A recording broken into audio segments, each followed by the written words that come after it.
Welcome to TrophyCast, the official podcast of Trophy Properties and Auction. I'm your host, Jake Brown. On this show, we sit down and chat with experts in the fields of real estate, land management, conservation, and hunting, all to help you live a more outdoor lifestyle, buy and sell your own trophy property, and feed the family. All right, welcome to TrophyCast, episode 15. I'm your host, Jake Brown. We've got some great guests with us today. We're going to get to them in a second. We have a quick announcement. We have DeerFest coming up. Deer season is here, which means we will soon be having DeerFest. Come join us at this family-friendly event on Sunday, November 12th. Basically, we're bringing back the nostalgia of the check-in station when we all gather around and, enjoy the weekend, look at the kills and the trophies. And it's on Sunday, November 12th, 3 to 7:30 p.m. at McDinger's at the Eolia exit. No cost. It's a great time. It's a competition. There's raffles. Bring your deer. You're instantly entered into the contests. It's a lot of fun. We've been doing it for the last 4 years. We've raised thousands of dollars for the local FFA. It's a good time. Joe, you actually kind of started this, and then Trophy came along and made it bigger. Right. Yeah. It was, a little bit. As a kid, you wanted to go to the check stations. It's just what you wanted to do. You couldn't wait to get out to go to the check station and see what everybody. Tailgate's down. If you had a tailgate down, you're a big dog. So when you rolled up there, that's where all the dads brought the kids, and we just enjoyed being hunters. And when that went away, we didn't have it no more. So you didn't know who killed what unless they posted or sent you a picture. But these kids are, I feel like, missing out on that. Part of that hunting opening weekend, that was a big deal. So we wanted to bring that back and, make it a competition and give out some awards or whatnot, but gather as hunters, and just let the tradition carry on. So, I think it's been lost in a lot of states. A lot of states you used to have to take your deer to a check-in. I know in Indiana, you used to have to do it there, and a bunch of different places, and it's kind of gone by the wayside. Everything you can check in digitally now online, and it's just kind of taken away from the camaraderie and the gathering, like you say, and it's kind of something that's been lost. It's important. I think it's a great idea. It's good for you business-wise, but it's good for the community to get everybody together. Absolutely. We want people to come and if they shoot an 8-point or a 15-point, just come up and be a hunter and enjoy the moment. Some days you kill the big buck, some days your buddy, but it's just awesome to be a hunter and come up and gather. And we got a little bonfire and we got some food, and obviously McDinger's serves food and beer in there or whatnot, but like all little competitions for the younger generation to get involved in it. It's a neat thing. And we'll weigh the deer, we'll score the deer, we'll do professional pictures with your deer, and also bring a doe. People don't bring does. If you bring a doe, you get registered for the biggest doe competition. Everyone wants to bring the buck. If you brought a doe in the last 4 years, you would have won. So bring a doe. What are the prizes this year? Do we got any? I think we have bank blind again, right? Bank blind. We do bank blind. We do chainsaws. We do half a hog, whole hog. I mean, there's some legit gift cards. There's It's a good time. bow last year. Yeah. I think one of the great things about it is the kids today with tablets and phones and all that crap. They're not getting outside, they're not taking part, and just to get kids there to let them know what's going on out here, and that put your toys down and get out there and pick up a stick or throw a pine cone or shoot a deer or be fishing. Get outside. I mean, we're losing that like crazy. We need these kids, so an event like that's really cool to get. Yeah, we're excited about it. We've had a good turnout. Hopefully this is the best year yet. I love the app. The app is so convenient to get your tags and check stuff. But the in-person event, it's hard to beat. If you miss that, come on out November 12th. It'll be a good time. My guests today, you've heard Joe Ogden, trophy agent. He's been on the podcast a lot. We have Nick Mundt, the co-host of Bone Collector on the Outdoor Channel, and Zoe Phillips from Tacticam. And Anthony Posey, as always. Welcome. Guys, thanks for hopping on the episode. Why are we all here? How did we get involved with Tacticam? Nick, how do you know Joe? Let's just like you just said, we're hunters and we're in the business, and it's what we do. We love hunting camps, and we end up here because we love to hunt and gather and celebrate hunting. So Nick and I met kind of way back at probably Gabe's. Yeah, 20 years ago probably. Or some kind of show or something. When I worked at Whitetail Properties, we met along the way, and he used to hunt with Gabe Adair up there in Iowa, and they brought their show in there and filmed when I was doing stuff with Gabe and Whitetail, and that's kind of how we met. We just kind of stayed in touch, see each other at the show, say hello, and both busy, but just stayed in touch. And then as I got this business going, I noticed he was acting as a booking agent for some people, some outfitters, and I think he was doing a good job. And he's obviously got a good following and knows the game. So I reached out to him, and he said, absolutely. He said, send me your stuff. And this is the first time Nick's been here with me to see my operation, and we're on our 9th season. So we're building a new lodge right now. And, Nick's been out the past couple of nights and had some close calls, but I just wanted to get him here to see what I had just so he could, believe in me, and so I wasn't just blowing smoke, but we're a real deal, and we've been rolling and killing some big deer. So that's kind of how we met. Zoe, I just met her about 3 minutes ago. But great friends already. Yeah. That's great friends. We offered her pizza and coffee. She didn't want neither, so, but it's just as hunters. I mean, we met in a hunting camp or at a hunting show, and that's how, we're a small world out there. When you look at from the 100,000 foot level, we're small. So, but anyway. Yeah, and like he was saying, just the camaraderie of the hunt, and I've know a lot of people that have hunted here in the past. I know he's a great hunter. Coming up with some of those guys in Iowa that are great hunters, and I just know he knows how to put a farm together, and managing for older age class deer, and so it's a place that I want to send people to because I know they're going to be taken care of on the all the outfitters that I represent. The variables that we can control are great, from the lodging, the food, the guides are good, the country's good. There's a lot of animals. All those variables that are controllable.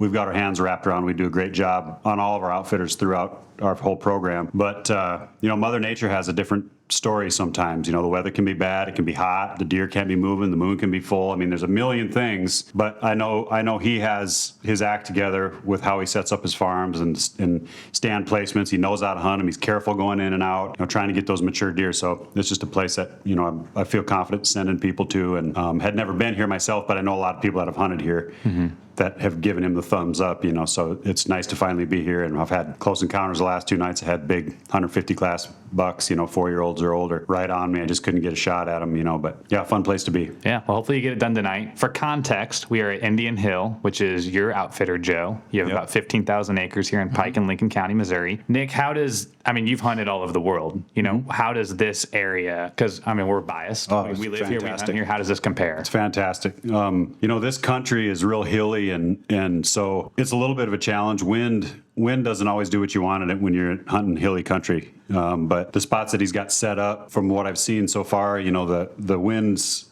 are pretty decent. They can change from time to time, but beautiful country, nestled right up on the Mississippi River and bluffs. The leaves are starting to turn, and I can't imagine what this place is going to look like in 2 weeks. But big deer, quality deer, everything that you need here if you're a big deer hunter. You've got mature animals, you got great feed, water, and the cover and the space to get old. And so I think that's the biggest key when you're trying to grow a big whitetail, whether you're in Minnesota or Wisconsin or Iowa, Illinois, whatever. You've got to have sanctuary, and they just don't grow old unless you do. If you're trying to manage 80 acres, and it's tough. But if you got 200 and you got a big chunk of timber that you never walk into, you got a good chance at growing a 4-year-old type buck, and that's what they've got here. They've got a lot of country, a lot of good habitat, and it shows because when you're in the stands, the deer are not pressured. They come out pretty early and they're moving around. So he's got everything going on here. It's perfect. Yeah. We're just so people know, we're right across the river from Pike County, Illinois, and you've heard of that for years. That was the hub for a long time, and still really, really good habitat. But we got the same kind of habitat on the other side of the river. It's awesome. It's very dynamic. It's got everything you want to grow a big whitetail, and it's fun to hunt. It's true Midwest hunting. And you've put together some of the best farms in the country, and a lot of them. So it gives a chance where you put 4, 5, 6 farms together where you got 1,000 acres in a chunk. Makes it a lot easier to manage for older class bucks, and that's what he's trying to do. He's not just killing deer. I go to outfits where they're not worried about age. They just want people to come, have a great experience, have a good hunt, enjoy the camp. And, if you kill a buck, it's what you want it to be. There's no off-limits deer. You just go hunting. And there's a lot of outfitters like that, which is fun. But if you're somebody that's got your sights set on a 4-year-old buck, a 140 or better, these are the type of places you want to go to. And price-wise, it's not the most expensive hunt in the world. It's not the cheapest, but when you're coming here that they're managing for a mature type animal. And if you're a trophy hunter and you want to come home big buck or empty-handed, and you're going to be happy coming home empty-handed, because let's face it, it's tough to kill a 4-year-old buck. Yeah. But they're here, and you come and put in your 5 days, and if you kill when you do. If you don't, you're happy because everything else, the variables are great. The food's good, the beds are clean, Yeah. So that's kind of what it's about. That's awesome. And I think Pike County, Illinois has that reputation for so long that it almost has been over hunted, I think, compared to this area. We're still, It's very populated when it comes to the outfitter world. Yep. Over here, we're the only show in town. Yep. It's very hard to lease ground over here, very expensive to buy ground. So been blessed to have what we have right now. I can't tell you how blessed we are to have it right here in these pockets. We have some of the best farms, in my opinion, in the whole state of Missouri. Yeah, exactly. It's the same stuff. It's just over there got overpopulated with outfitters. We're over here, we're trying to manage. I'm not saying we're going to grow the bigger deer than Iowa and Kansas, but we have killed 200-inch animals. We have. And we killed several Boone and Crockett's. So anywhere in the state you kill a Boone and Crockett is tough. You know that, Nick. Like, Man, it's- how hard is it to get a Boone and Crockett animal in front of you with a bow?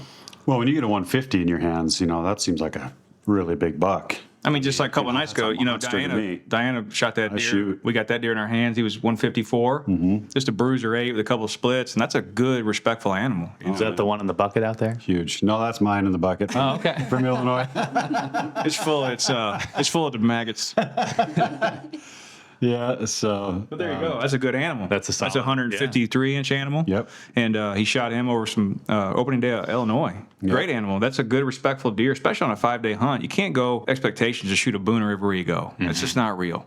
They're here, and your time will come. But it's tough. I think that's the crazy thing about this area because I've mostly only hunted here, and you go to DeerFest, and I mean, 150 is pretty common here compared to a lot of other places Absolutely. that I've seen, and that's just what blows me away. Is it's just I've gotten used to 158, nice job, solid, and they're just.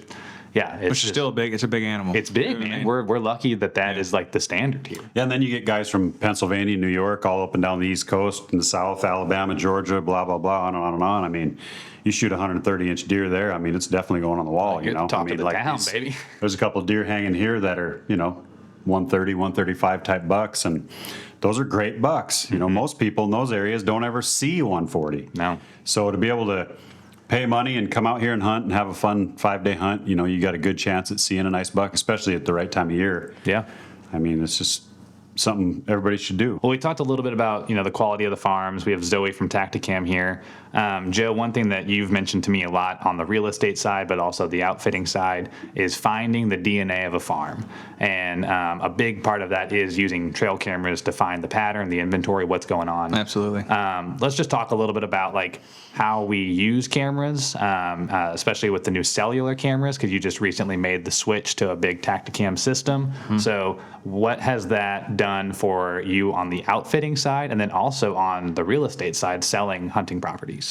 Yeah, so outfitting, we were all Reconics prior to this. I love Reconics, and they're super good trail cameras. And but the biggest difference for me now is I don't have to go get these cards. You know what I mean? If I'm getting these things in the right spots, right now we're transitioning from, we can't feed anymore. We fed them in the summer, so we had velvet stuff going on. So now you transition to these food plots. You try to get them on the edges, scrapes, fence gaps, anything you can do to get an image. But if I get a deer on camera right now, I don't have to go in there and do anything. We just go hunt. It's so important not to leave any scent, no noise, and leave these animals alone. You get better daylight activity. You get daylight walkers if you leave them alone. That's just the deal. So it's just made a huge difference. I don't have enough of them yet, Zoe, but I got enough of them now to understand it's making a difference. You know what I mean? I'm watching these plots every night. I'm knowing where our next moves are for these guys. We're on option A tonight, but B and C tomorrow. He showed tonight. Let's hunt tomorrow. So blind's ready, stands ready, it's trimmed, ready to go. So I don't have to run around like a crazy man checking all these cards all day. I still got a lot of Reconics out there. I do, but I try to keep these Tacticams in and around the cells or the plots. I'm trying to move them to scrapes now to try and get inventory in and around where we're hunting. So huge difference, just not having to go on your farm. And then these solar panels. I didn't know it the other day. Brain malfunction, but you charge this solar panel, Zoe, Yeah. and you don't have to put batteries in the camera. So when I got these 24 new ones the other day, I put 24 times 12 batteries in here. $3 a battery, people, okay? It's tax deductible. Yeah, so listen, so I didn't know that you could just charge the solar and put the battery tray in empty, and you're rolling. Oh, I didn't know that. You're rolling, dude. It's crazy. I was like, this is magic. You know what I mean? But now you gotta have good sunlight. So right now, all our leaves are on. So if you're up on the edge, you're on the edge of a logging road, and you're not getting great sunlight, probably not the best thing to do. But out here, the little stands you got, you can screw the solar panel on, and you're out there in the food plots. It will stay running full battery I don't know, forever. It's really. a lithium inside the thing that recharges, but you got to get full sun, and it's amazing because it saves. It's a huge savings in batteries because if you're running, especially on guys that are running feed in Kansas or wherever, if you're running feed in the velvet, like you're running through batteries fairly quick when you're feeding corn, trying to get inventory. So 10,000 pictures a night. yeah. Oh, yeah. And you can You're turn it way changing back, but like this is like amazing. So like now I'm going and pulling cameras, pulling the batteries out, putting them in a box to put in a Reconyx, and I'm putting my solar on. I'm like, well, bam. It's crazy. So, but the things, man, make a difference. They're making a difference. I'm not saying they're not physically killing the animal. It's just giving you the most recent information. I don't know how much quicker can you get priceless. it. It's priceless. Yep. How much quicker can you get the info to know, okay, he's there. He's there right now. He's there last night. He's there last 2 nights. Nick was hunting 2 nights ago. And at go time every night, I'm watching my camera. It's just like a live feed. So I'm updating my news feed or the little, what do you call it? On the app. I don't know what you call it. Camera gallery. I call it my news feed. Anyway, so I said, bam, I seen a mature buck walk out. He's headed right at Nick. I'm like, oh boy, here we go. And he did. He come right out there and he didn't give him a shot. He was trying to self-film and do the right thing with the camera, and he just couldn't get it all together. But I watched it go down. It was so neat to me, And last night, same thing. He had a nice mid-50s 10 come out on him. Yep. A little too dark. Couldn't get, too dark for the camera. But like I'm watching these things go down, and it's just so damn neat. I can't say enough about them and what it allows you to do, especially if you're running this many acres. I can leave these cameras there and never have to go mess with them if they're in the right spots. Now you may have to go adjust from scrape to Right. fence gap or a logging road or whatnot. If you mow the corn, you want to move it to the mowed corn. So sometimes you got to adjust, but for the most part, it's just the difference in not having to go there. You know what I mean? Exactly. Is a big deal. So, Yeah. And then for real estate, immediate photos that we get off listings that I just listed, and we can put them on social media, or I can drip them to the buyers right when I'm getting them. It's priceless. I mean, bam, he was there last night. Like, what do you want to know? It's awesome. Especially when you're a land specialist or a land agent. I mean, you're selling the whole county. And so, like, just being able to get stuff sent to your phone, the time saving on that is huge. And, like, managing 15,000 acres, you sell property all over the place. I can't imagine having to chase down SD cards. All the way It's getting- around, man. That would be Gas, the best. batteries, And time. if I- You gotta gas, pick too. up your Good kid at Lord. like school, If we took off right now and went to go do some cameras, just my Reconyxes, we run all day. We wouldn't probably touch a fourth of our farms. Jeez. I mean, just about a time of going from getting the buggy off, going into the farm, running around and Right. changing farms, and it's a process. So like when I feed during the summer, it's phases. Every 3 days, you get another phase ready to go pull cards. So, once I get all the way to a full system of Tacticams, that'll save me a lot of time. But for the most part, the service has been great. That's a big deal. You got to have service. You get down the creek bottoms or often some ridge, the bottom of a ridge, you may not get service all the time, but for the most part, it's been really good. And if you don't get service, you're still taking pictures, so you just swing. Still taking pictures, right? But it's game changer. It's excellent for my business. I think anybody would enjoy them, for what it is. It's just basically a live feed of your food plot. It's awesome to me.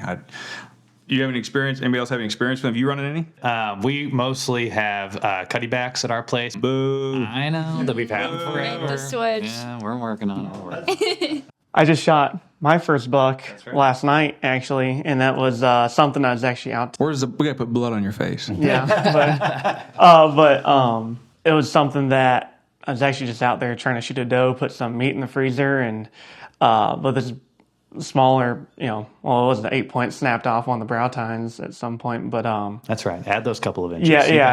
make myself feel a little bit better. But no, he came out for the past 3 days in a row, was in that same food plot, and it was something that, first year I was able to have a buddy's farm and put my own food plots in and do all the work and move tree stands, cut trails, and then it all kind of came together. But it's something that last year I didn't have any cellular cameras, and then after weeks of not hunting or whatnot, going there, pull a card or whatnot, and then you're like, damn, like this buck was daylighting 3 days in a row, like the these problem. nice bucks, and it's Yeah. like I would have been out here if I would have known. But it's something that definitely keeps you motivated. I mean, as we're sitting here talking, I have some squirrels on some of my trail cameras right now. But every time that whenever that notification comes up, you're like, "What's there? What's there?" And it's just like it keeps you motivated. Well, you made a good point. So when you put a Reconyx on it, like we go out right today and we find some blowed up scrapes, you're like, oh yeah, what's hitting these things? Put a Reconyx on it. I don't know I'm going to have to let it run for 3 days to kind of get that thing cycled through. And sometimes I don't get back to it. So say it's a week. But a week goes by, I pull the card, and then day 1, 2, and 3, there's a 170 on it, daylighting, but I didn't know it. And now I got to react. It's too late. Yep. We just missed our opportunity to kill this animal. Yep. I've seen that happen so many times. So the reaction time is obvious. Well, and I see the same thing too in Saskatchewan. I got a bunch of friends that are outfitters up there, and there's no cell service. So, they got these huge areas, and they got to go out, and they go, they're dropping guys off in their stands. They're not going back to sit at the lodge. They're going around rebaiting spots and checking cameras. And like you say, sometimes it's 3-4 days before they get back to that spot to put new hay and grain out, and then they check the camera. Well, that 170 was in there for 3 days, and they put a guy in there, and then he's gone already. If they had cell service up there, it would be a game changer. Yeah. I mean, they would be able to just whack them every time when they show up. Yeah. So it's key to have. It's key to have those pictures sent to your phone so you know what's happening like right now. Absolutely. I can make the change. Last year I only had a few, 8 or 9 or 10 or whatever running. But I'd get up in the morning. We usually got to get up at 3:30 to go guide during the rut. Or first thing I do, I grab my phone and I update my news feed and I'll look at the scrapes. And then I'll sometimes make changes on between I get here to the lodge, I'll make a change where somebody's going because he's on the other side of the farm. Right. The target deer is 400 yards from where I need to be, so I'll make a change, and you just try to be around these animals. Obviously, to kill them, you got to be close to them. So, getting the most recent information is like you said, it's priceless. So, Yeah. Nick, you've been in the hunting industry, especially the media and tech side, for a long time. How have you seen just the industry change and just the practice of hunting change as, camera technology has improved? And I mean, we've got little bitty cameras now you can hook to your bow and they can see in the dark. I mean, it's just crazy. Right. Well, one of these, the first thing to come out was the trail timer. It was a string that you pulled across the trail, and then the deer tripped over the string when they went by, and it recorded the time that they came by. And so you didn't know what came by; you just knew that something came by and tripped the trigger. And you got to. That's literally what it was, a trail timer. So you could see what time the deer started to move through there, and then it evolved into the first trail cameras, and they were like the size of a freaking ghetto blaster. They were like this big. And then just evolved on, and then once the cell cameras started coming out, I mean, just huge game changer. Cameras altogether have changed things just because it lets people know what's on their property and what you can set your sights on. Now, perfect example is the deer you killed yesterday. This is a perfect example of how hunters are goal-oriented people. Whether you're a redneck that makes $8 an hour working at the grain mill or whatever, you set your sight on a new Benelli shotgun, you save your money, and it's a ridiculous price. But you're gonna you may not be a rich type of person, but you're gonna buy the damn most expensive shotgun you can because it's the best. Same with him.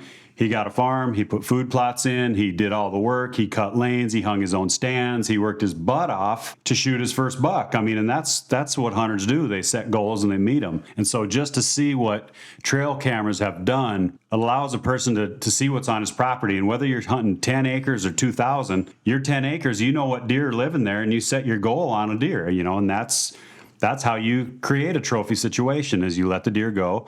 Like where I live in Minnesota, everything's small acreage is 10, 12, 14, 18, 7, 6 acres. And so they get blasted. But like on the little farm, I've got 100 acres to hunt. And I've got 2 deer this year that are finally, I got a 3-year-old and a 5-year-old.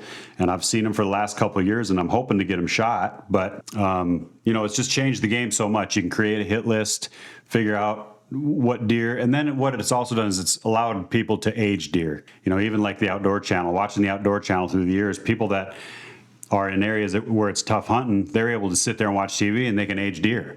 So when a 2-year-old comes by in their stand, they go, oh, he's just a 2-year-old, where before, 20 years ago, it was just a buck. People didn't know if he was a 2 or 3. Nobody ever aged deer. When I was growing up, it was he's a 5x5. In South Dakota, we didn't call him 9 or 10 or 12 point. It was a 4x4 or 3x3 or a 5 point. We call him 5x5 would be just a 5 point. But nobody knew anything about age. Nobody knew. I mean, if he was a big 5x5, it was because he was just a big 5x5. It wasn't because he was a 3, 4, or 5-year-old. He was just a big 5x5, you know. So they've completely changed the game. Yeah. Yeah. So Missouri added a second doe season, essentially. It was just this past weekend. And we took my grandparents out, and they grew up depression babies, you know, like save everything. Everything we touch or kill goes in the freezer. We're saving all the meat. And they were if they went into the woods, if it was brown, it was down instantly. I mean, it didn't matter if it was a button buck, it didn't matter. And so eventually it was kind of like, Papa, you can't come to the farm and just shoot everything, you know. But you know, he's getting older now, and so we took him out this past weekend, and you know, through the process of trail cameras, we were like, okay, all the does are going here for the last 3 days. We're going to get him in this blind, sat with them, binoculars, shoot that one. He got it, and just the joy on his face and everything, and be able to like. Hunting's never a guaranteed thing, right. But being able to like have the information to give somebody that moment, it was a cool thing to be able to be like, okay, we've patterned them. We're going to get you in the right blind, get you the right doe, and they'll live off of that meat for the next like year. Yeah. And hunting is different to you than it is to me, that it is to her, that it is to Joe. I mean, it's different for everybody. So, and that's the way it should be. Not everybody wants to shoot big deer. You know, some people want to just fill their freezer. They shoot the first, you know, Minnesota where I live. I mean, they shoot the first buck that comes by. So it's different for everybody. And so, you know, that's what's great about it. Everybody just got their own chance to go and do it how you want. There's a lot of influences out there now with younger people, Instagram and YouTube and all this stuff, and everybody wants to be the big star. You just have to always remember that hunting is what you make it, you know. Enjoy it, make it the best you want to make it, shoot what you want to shoot, and that's what hunting should be, you know. Well said. How have you seen social media in general change hunting over the past few years? Well, a lot of people are definitely, you know, we're killing the biggest deer we've ever killed. I mean, there's world records falling every year. You know, there's new elk world record, there's a new whitetail world record. I mean, there's all kinds of stuff, you know, and so management practices have gotten better. Some of these states have clamped down a little bit more on their licenses. You know, Kansas used to be able to get a license every year. Now it's going to be every 2 or 3 years to get a license in Kansas. Same with Iowa. I mean, when I first started hunting Iowa, you could get a tag with 2 points at the most. Now it's 5. You know, you got to have 5 points. So it's just changed a lot.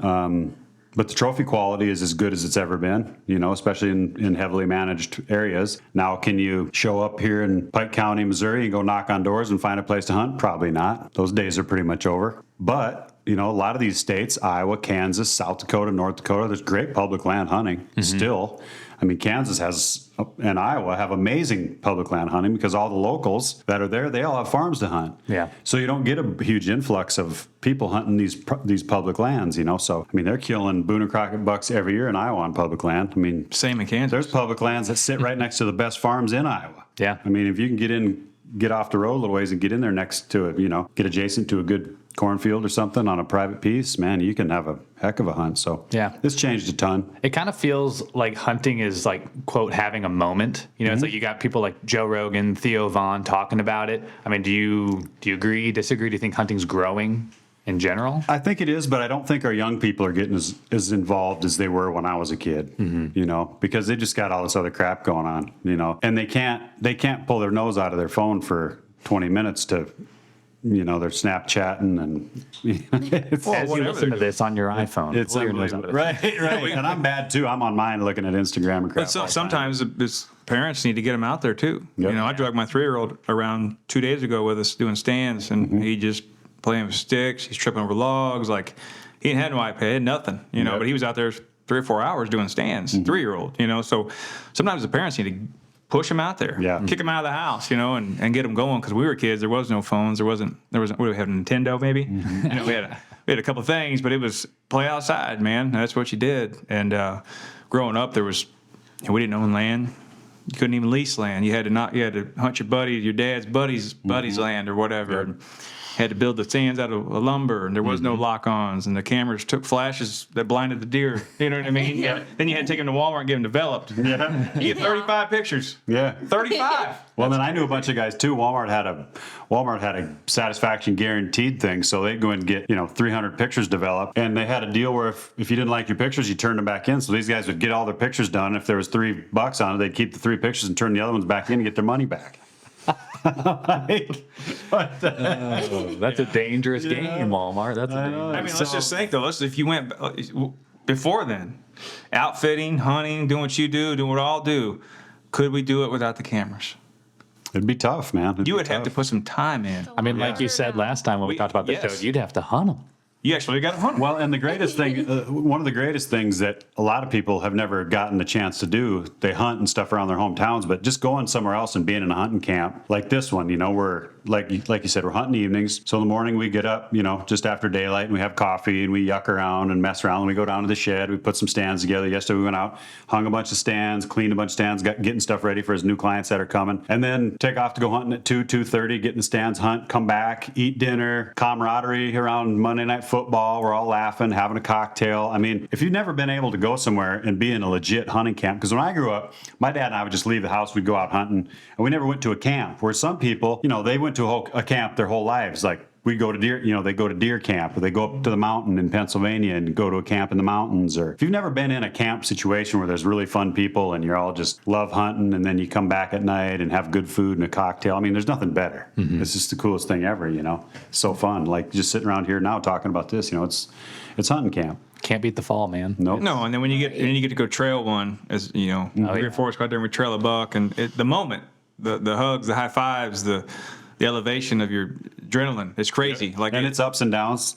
Diana came in the first night and she had about 4.5 inches of blood on the end of her arrow. And she said, I hit one. And I said, well, what do you think? She said, here's my arrow. And I looked at the arrow and I said, I don't know. I wasn't there, but the arrow doesn't look favorable to me. I mean, I've been on a lot of deer tracks. I was a guide for 15 years. I, was a cameraman for 9 years. I've been doing this TV show for 16 years. I've been on a lot of deer trails. I look at this arrow and I go, just to be honest, it just doesn't look favorable. I mean, it's only got 4 inches of blood on the tip, and it's just not, it just doesn't look like a lethal hit to me. There's no gut on it or anything. So I said, after we talked about it for a while, I said, well, let me ask you, what's your first intuition? When I shoot a deer, my first intuition is always right. So if I shoot and I hit it and I think to myself, crap, that was high, I don't think I'm gonna get him, that's how it is, almost always. So I said, what was your first intuition? She said, I smoked him, hit him right where I was aiming, right behind the shoulder. I said, well, there you go then. No, nothing else means anything. She's a shooter. She used to shoot tournaments. She's gone all over the place, and she's a great shot. So I was like, all right, well, that's all I need to know. So we go out there, and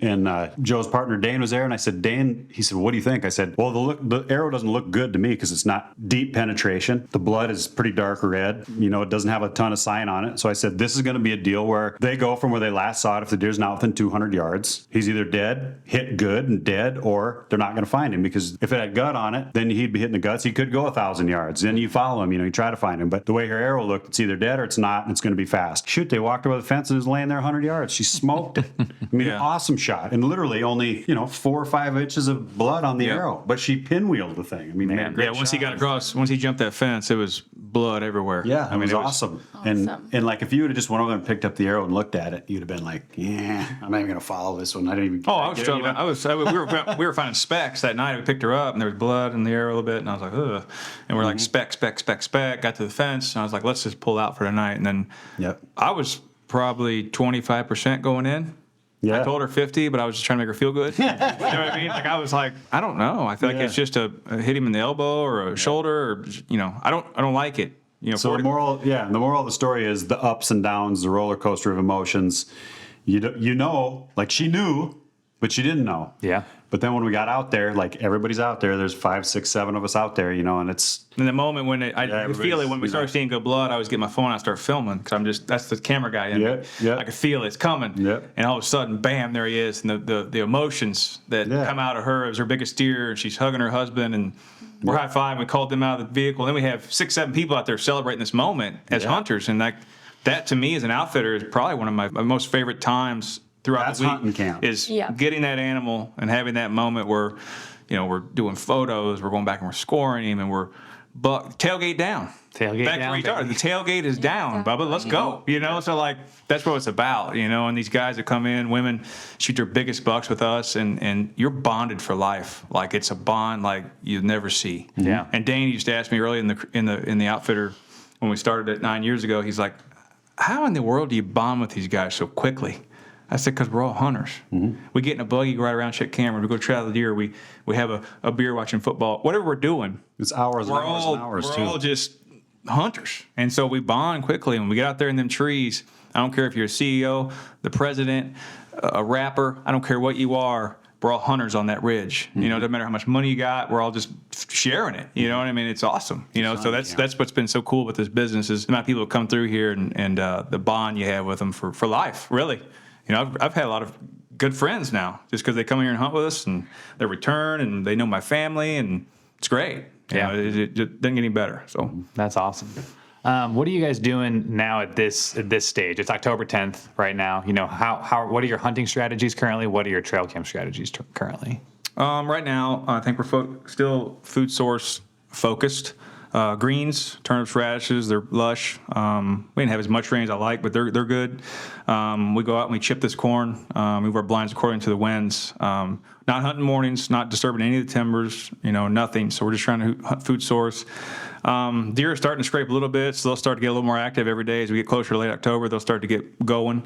But still food source, watching the winds and trying to stay on the edges. And they're on acorns hard right now, so we got to get them to get out in the food in daylight. But if they get up, and it's been cool. We have nice weather, so we've been seeing a lot of deer. And Some of the little bucks are starting to bump up just a little. he heard some grunting the other night and some just moving around. So like just edges, food source, and then I don't actually start hunting mornings till the 27th October. I don't crash those timbers until about then. I've done it long enough that can you kill them? Yeah, you can kill them. But, you know, it's not as good. It's a lot of unproductive hunts, and it's so much commotion going in and out of these timbers with our people and messing with my There's farm. a ton of foliage too, so it's Can't tough. see, yeah, Can't see very far. and it's the deer. Sometimes you're laid up, they're bedded up before you even get in the stand. So I just don't want to. I don't want to collude it. So I just hold off, and then that's my big selling point from late October guys. You're the first guys to crash the timber, and that's something, man. Like October 27th, that's holding off, you know. And so you're the first guys to groan at them. You're the first guys to tickle the horns. It's awesome. So something we're going to stick to. So we do our early hunts. We're going to do evening only. In the future, we'll probably set up a dove field or, you know, I don't know. There's nice golf courses around. There's stuff to do during the day, and I get it. It's a long wait all day to hunt, but it's worth it because that last 2 hours can be magical. Yeah. And it only takes about 30 seconds for it to happen, you know. So, but yeah, just food source right now is what we're focused on, and we'll focus on that for the next 2 weeks. Yeah. And then are you starting to move the cameras, get them on scrape? Yeah. If you see big blowed up scrapes, fresh ones, you want to get your cameras on that. It's immediate inventory, buck inventory. You know, these gaps and these food plots, you get everything, but like it's hard. You got a 1 acre plot, like where Nick's hunting. It's a 1 acre plot, so like I can't get every deer. When I just put the Tacticam in the middle, and I'm trying to just get a field scan or just get something to walk by, and a doe sets it off, but the shooter's 50 yards away or whatnot. Like I can't get the whole field. Like the other night, you saw 20. Well, I saw probably 8 of them on my camera. You know what I mean? So like it's not the catch-all, but when you go to the scrapes, that's your good buck inventory typically. From my experience anyway, you're going to get a lot of inventory there. So that's where I like to go now.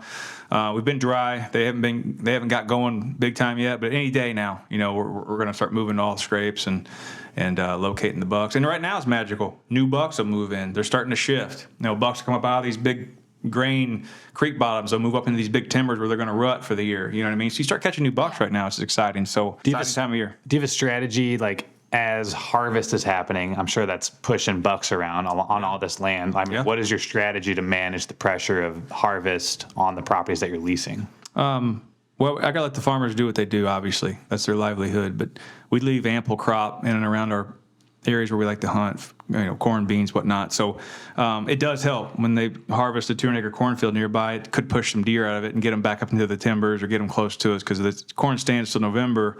They hide in there. They don't need to come out. So, but yeah, the farmers do what they do, but I always leave ample grain in and around where we like to hunt. And obviously it's a big attraction. About every setup, you see a lot of greens and there's a bean or a corn about every setup. Green to grain transfer. I like that. I like when they come on greens.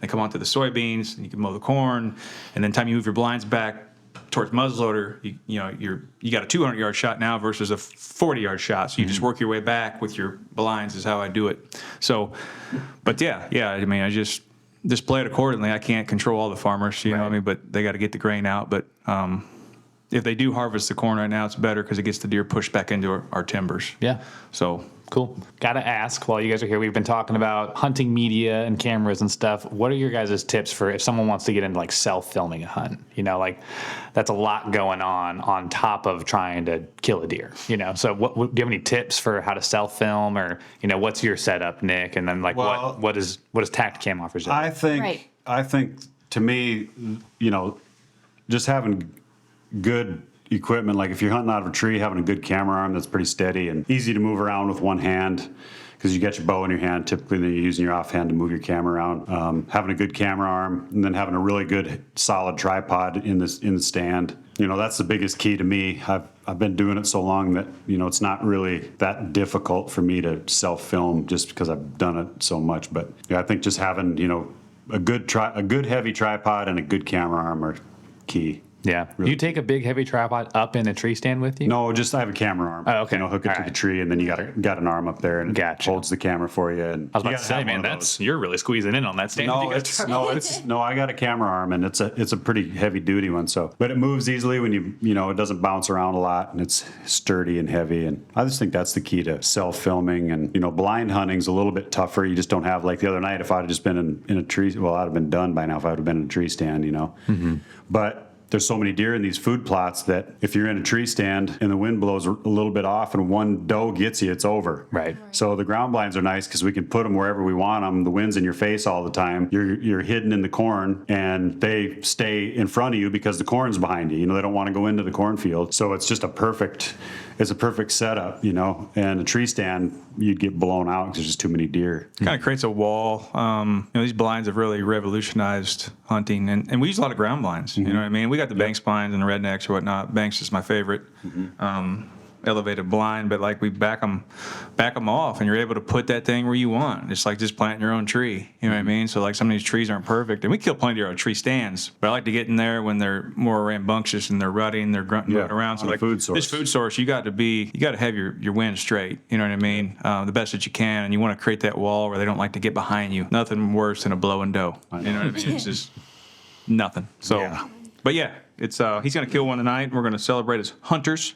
And we're gonna have cold beer, and we're gonna do hunting things, man. Yeah. It's excellent. I hope that we do, and you guys can see the recovery one day where we post it. His worldwide media. Yeah. So Be sure to film it. We definitely want to see. Hopefully, if it's a successful hunt. Tacticam. yeah, and I got my Tacticams all set up. I love the Tacticam, you know, POV cams.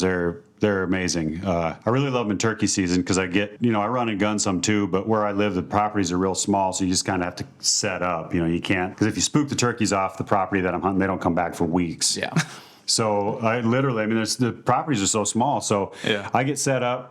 I put my decoys out, and then I put, I got a Tacticam on my gun. I got 2 or 3 of them on my decoys, so when they come strutting into the decoys, it just is awesome in-your-face footage. But the nice thing about them is they have a remote, so you can just click the remote, and all the cameras start. You know, the GoPros have that capability, but with the GoPro, you turn on the Wi-Fi button, and then the Wi-Fi is on, and it saps your battery, so you really only have about an hour on a GoPro. On the Tacticams, it's all day long. It doesn't take any of the battery out of it because it's on a radio wave. So when you click it, they all turn on. You click it, they all turn off. So they're really nice for that because you can sit there for a really long time and not have to worry about it, and then click the button and they all turn on and they go. So I have them inside the blind. I have one on the end of my bow, which is tough out of a blind because your stabilizer's generally too low to get the shot out of a blind. No, I love the Tacticam POVs.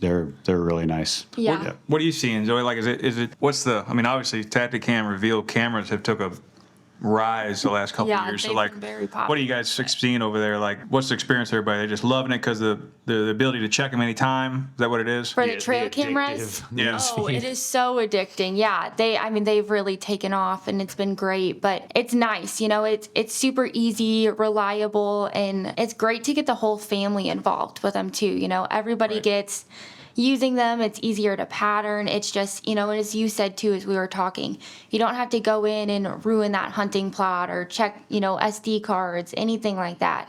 You can make a quicker move. You could move trail cams quicker, or how you killed your deer last night. Like, you know exactly this deer is daylighting here, and Right.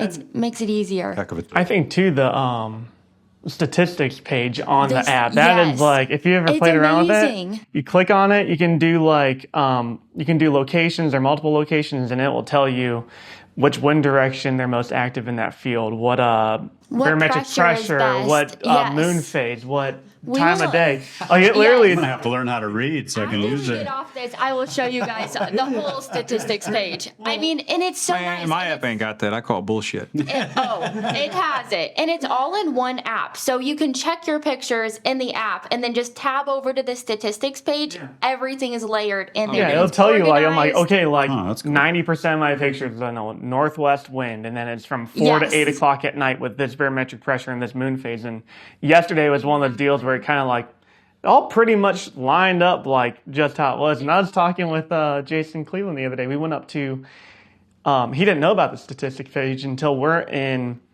one of his banks blinds, and we're sitting there, and he goes, I'm like, yeah, he's playing on the app, looking at other trail cameras going off, and I'm like, man, pull up that page. He's like, there's a page, and he clicked on it, and he goes, man, I nailed that one just out of like experience and guessing of like, here's the wind direction, here's will be right, and then he went to that page, and he's like, yeah, everything just aligns perfect It for is. this. But It's nice. yeah, it is. And you Sounds can, like the UI team needs to make that more obvious, apparently. We're actually really working on it and trying to spread the word on the statistics page. Yeah, I didn't know It's it was nice. there. Then What's while you're- what it needs to do is just like, whenever you go to it, you need to say like, on today's weather, like good, okay, bad. Like what? It needs to have Yeah. some sort of button to Like that. deer says- It'd be cool, like up on your Like app. Like I got all these cameras, but like if the app knows you should be hunting these plots, it should like highlight them or star Yeah, them. it should say like thumbs up.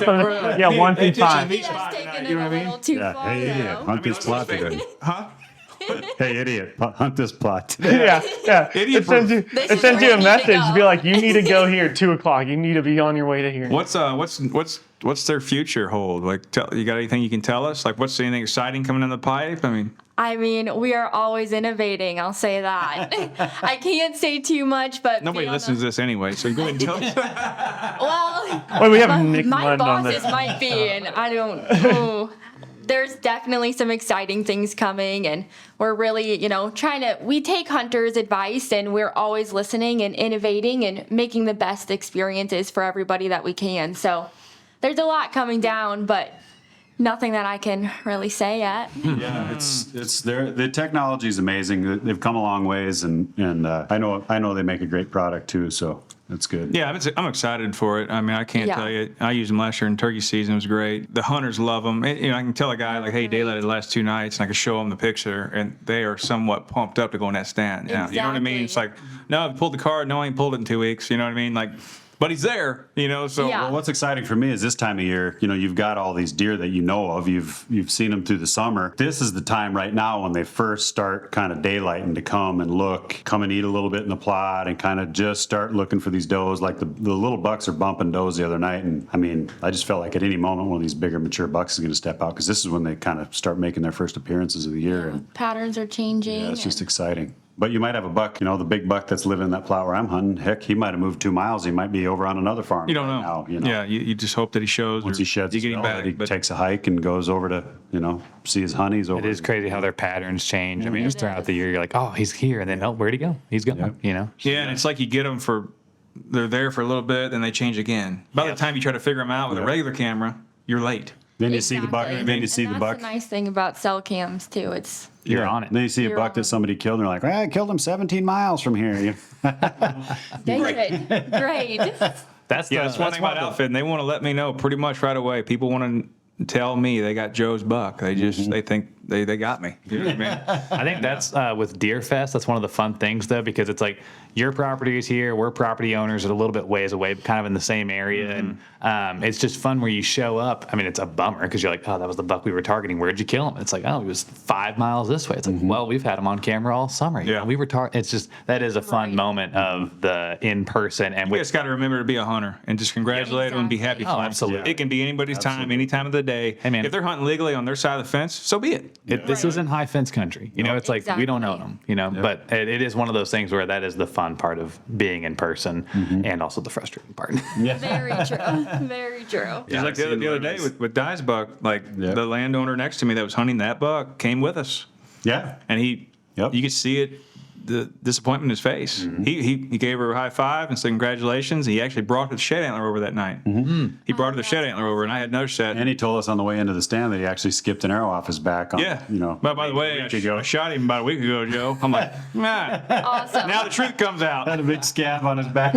Really? Yeah. So I mean, it's but that's what you got to be. You just got to be in the moment and don't be a hateful human. And just remember, they're just deer. Just deer. People, Right. A lot of good friendships have been lost over deer. Yeah. Oh my gosh. So That's a good point. Good perspective to have. Right. it's just a deer. I mean, Yeah. it means a lot to us all. We put a lot of time and effort and energy and money into chasing the dang things. But at the end of the day, it's just a deer. Just a deer. Just Right. a easy. Calm down. the end I of the hate day, saying it. yeah. I hate saying it, but it's true. You got to tell Why don't you yourself that. Just shoot the first buck comes out tonight. Sounds good. It's just- just a cool looking spike in Tell there. the world today you're gonna just be 100 tonight. You're gonna let one rip. Okay. I was about to shoot that doe that was giving me trouble last night. Yeah, we've all had that thought for sure. Yep. Well, as much as we've been talking about cameras and hunting, all this stuff, we are a real estate company first and foremost. Nick, would you buy property here? Would I? Yeah. Oh, yeah, for sure. Yeah. If I could, yeah, I definitely would. I mean, it's got everything you need to grow big deer in this country. I mean, it's got food, it's got cover, it's got great genetics, it's got it all. This is Yeah, this I'm is going to get this buyer agency agreement signed with you right now. this is a Before nice even somebody place. else grabs You on have you. a few farms. Yeah. You got a few of it. Yeah, got to get you down here. But We appreciate that. it's a special place. I've been all over, not as many places as Nick, but I've been all over this dang Midwest and the country, and this is as good as for whitetail, Oh, yeah. it's some of the best that you can see. Turkeys. Yeah. Yeah. Yep. Yeah, you need to come back, chase them with me. I will. It's phenomenal fun. here, man. Whether you like it or not. I know the country now, so I can sneak in. You're gonna see him when he attacks the cams. You're gonna see him We're popping gonna up. catch you on the tax Yeah, cam. Nick will have his hood up like this. I'll have a Sasquatch suit on. Yeah. So yeah, I'd like to. I want to keep amplifying my fleet of cameras for sure. It is addicting. Kind of takes up your time sometimes. Oh, First yeah. thing in the morning. I like that you guys added kind of that Tinder feature of like swipe shooter for pass. shooter pass. I know, Have you now- played with that at I all? don't have that either. What's Tell me. that? You've about got that. it. So shooter pass is exactly how you said. It's like think of it as deer Tinder. So you can upload your deer pictures and you go to the app and click shooter Nick's pass. old. He and, probably don't know what Tinder is.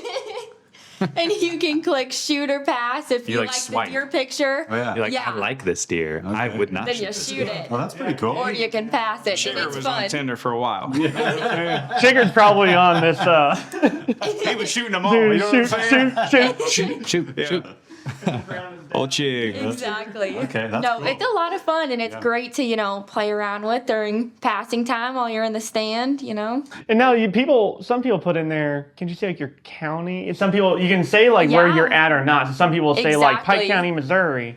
But it's interesting to see like, they're talking about different parts of the country, like just the growth potential is different. So like I grew up in southwestern Pennsylvania too, and that's another thing is like real close to where I was from. Levi Morgan's the best archer in the world, and his farm's not too far from where I grew up. And he was on some podcast I was listening to. He's like, "Yep, biggest deer I ever shot in here is like a 145," and dude's shot I don't know how many Boone and Crockett deer all over the country, but it's like.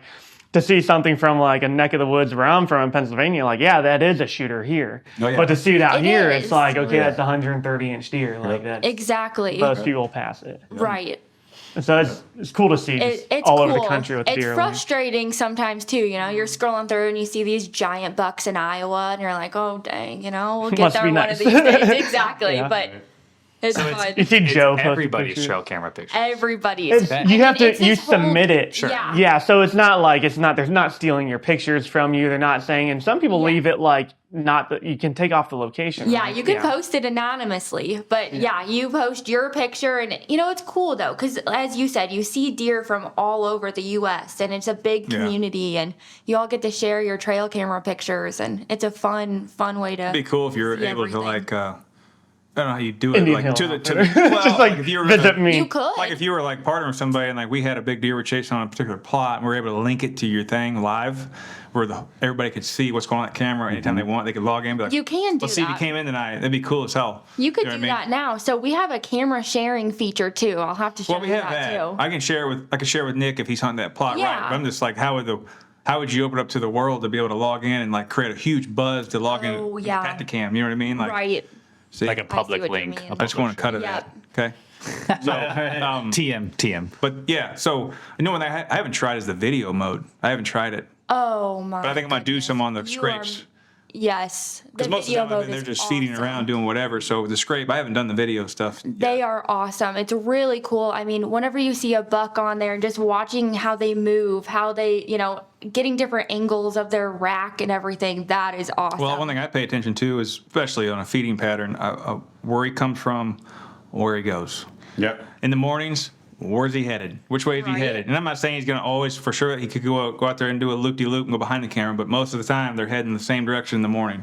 Gives you a clue where they're going to bed. You start putting the puzzle together. You know what I mean? So Yeah. I'm always watching that. And if you're on just pictures, you sometimes miss it. He's there and Exactly. he's gone, So that video mode could be pretty cool. Video mode's great. That's one thing that I've been using a lot lately too, and it's kind of helped me with a few different stand placements where I'm hunting. I got permission to hunt a new farm this year, and Nice. yeah, it's been fun. So seeing how this deer is like where exactly he's cutting through the woods has been really nice too with that video mode. I can see You didn't kill him yet? exactly.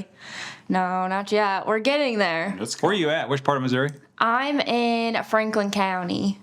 Gotcha. So, South of 70 then. Which yep, town? Labadee. So I hunt all Labadee. Nice.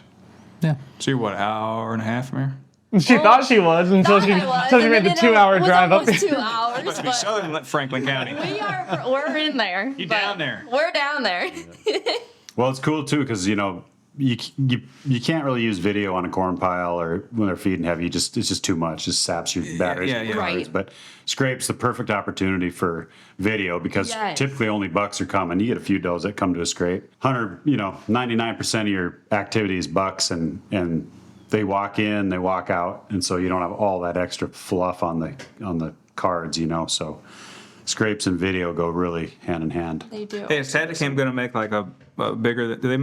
Can we get 64s? Can we get like 128s No. cards to get in there? Because like now I'm panicking because when I should have bought double the cards, obviously. Can I delete the card from that going there?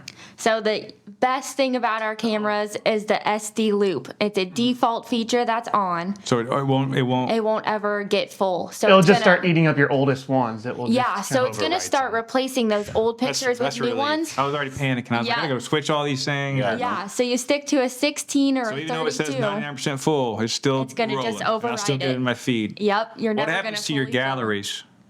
Once you save them in a gallery, like I got different Yeah. blocks of farms, is that always there? Yeah, they're going to stay there until you delete them. Okay. Yeah, Cool. you're safe there. It's all these questions. Because I know. during the Conics time I had. There's gonna be a Q&A that's gonna be It's on been your long. Q&A Yeah, stacked page. to your Years. Q&A. I got the year, then I got the farms, and then I got subfolders on the farm. That's how Yeah. I got this huge folder of trail camera pictures. But the last 2 years, and I got these cell cameras going. They're not getting into there. I know they can. If I pull the card and I can pull them off, they're high res. It's great. But like now, I got galleries on my phone.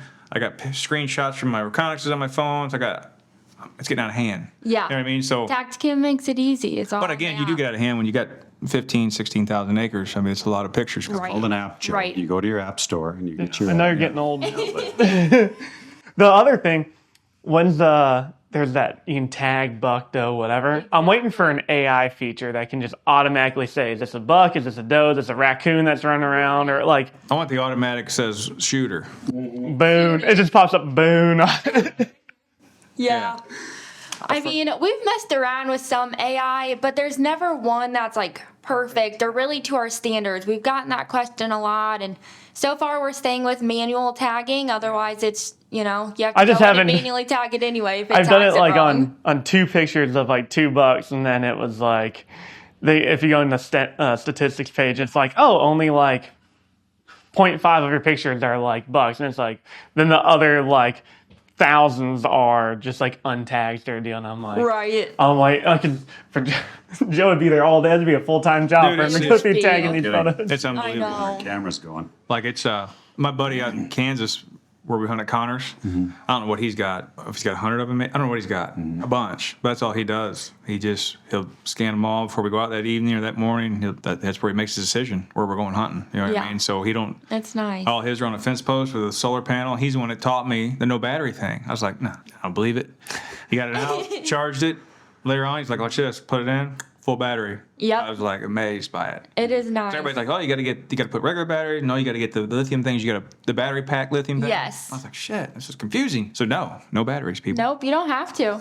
It's just a backup mainly. In case your Yeah. solar panel internal battery goes dead, Yes. then it will go back Or if to it doesn't the, get enough So as long as sunlight if it's or- getting ample light, it will recharge itself. Yeah. I mean, we recommend people to run backup camera or like backup batteries in their cameras if their camera's really far away. A lot of times we'll see like squirrels and raccoons are a little sneaky and they'll unplug them sometimes. Yeah, I've had that. That's a problem. Hey, but and do we make a 1 foot cable? We do? the little armored cable. yeah. Because when we go to yeah. these setups out here, these little stands y'all got, you don't need a 6 foot cable, obviously. It's Yeah, just- there's a 1 foot and there's garage sale a. going on. You know, it's just an extension cord laying off this thing. So you gotta like zip tie it up or whatever. But And they come with that stress relief clip now too. mine didn't. Man, I probably did. Joe. It probably did. You bought them Come on. 2 months too early. yeah. So Yeah, all no, the it's little exciting USB stuff. cables Like you it's. throw away. Yeah, I hope that Tacticam keeps improving and then keeps the price points down for people can Exactly. afford these things. And these they are cameras affordable. they got to be Yes. affordable, and that's when you want people to be excited to use them. You know, want to feel like when they walk out of the store they got gypped or whatever. Like some of these cameras are high. You know, so. Right. I think price point's great, and I think the ease of use is great, and obviously they work. And, Right. and we are now able to give a discount to our clients, correct? Like if someone buys a property through us and they want to buy trail cameras, we got you Yes. covered with the discount. Yeah, I like to give them as closing gifts. I think it's great. A guy buys a little It 80, is. give them 4 Tacticams, they have a ball. Oh, yeah. Exactly. It's something that they always remember. You know the little antennas? Yeah. We got to improve those. So Oh, the one that the birds keep big landing ones. on So them. like the little birds sit on them and take shits, and then they just like it's like a roller coaster ride. They just ride it down. Yeah. They just go down. And I get out there, we filmed it there. We watched it. The camera's know. always pointing down. I'm like, Super glue it. little bastard. It needs a I- little locking pin right there where it can't turn. There's been some really cool things I've seen. So people have put like nails in the tree on the antenna, like around it, Yeah, so so it it can't- can't move. Yeah. I've seen some funny things with bears. People, I mean, on our Facebook pages, things that people tag us in are hilarious. When I live in Minnesota, the bears, they mess with everything. Oh, yeah. Water tanks. I can only imagine. trail They're a cameras. mess. I mean, it's My little destroy sparrows everything. and blackbirds like to take little shits on it, you know. Yeah. Pisses me off. But anyway, You can the run camera's it with still the most of the antenna time down, though, it's good enough too. service. It'll still work. Yeah. They'll still give you pictures. It's Oh, just yeah. if they do it and then it gets loose, that's your problem. Cause Exactly. You can tighten it and then just keep the arrow or the antenna down, and it'll still run. Oh, antenna doesn't have to be up. Yeah, you can keep. the Joe has antenna learned down, so too. much today. I want some bird proof. Welcome Sit back there, the for a pellet Q&A. gun with the yeah, Just writing it all shoot them. down too. Exactly. Old Taking school. notes over He's gonna be here. listening to this Hey, you can later listen on. back. And be like, what did I say? Yeah. That's what I like about Joe. He likes to study. So he's going to go home tonight. He's going to listen to this whole podcast again, take all the positives out of it, write them all down. That's right. It's going to make us better. Exactly. It's a better operation. That's the right? only way you get better. Well, anything else you guys want to cover? Trail cameras, deer season, anything? Is there any, So what about you? is there any promotions out there right now? Yeah, what do you got going on, Zoe? What's the public- It's with where the Tacticam. Where do they With- go? Give us the pitch. What do you got? What's the website? RevealCellCam.com is our website. You can see us on social media. We have Facebook, TikTok, Instagram. Wait a minute. So let's go back. So did you disclose? we did you introduce actually- everyone? Did you actually run the social media for Tacticam, right? I do. Everything. So anything everybody sees, you're doing it. Yep, I see a lot of everything you're tagging, posting, things like that. We'll reshare that content, post it on social media, and it's Nice. fun. I mean, it's a lot of fun. I So love what's your seeing actual? Is it Instagram, Facebook, on both? TikTok, Twitter, TikTok, everything. everything. Everything. Nice. They're everywhere, just like us, Joe. Exactly. Yeah. Nick, how can people find you? You've already got quite the Pretty much following. all my stuff is just Nick Mundt. Instagram, TikTok, Facebook. I think everything's Nick Mundt, so pretty easy to find. And then I've got a booking service too. I book hunts.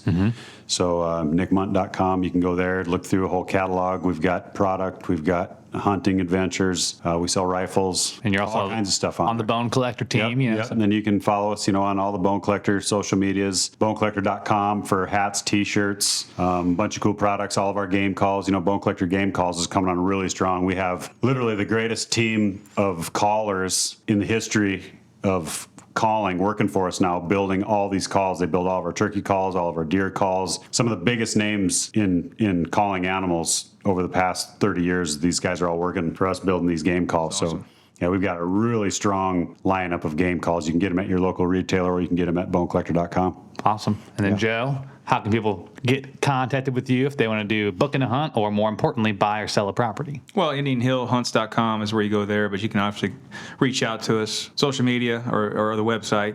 We got a Facebook and Instagram. I don't post ever, but we. Or you can get a hold of me at nickmundt.com.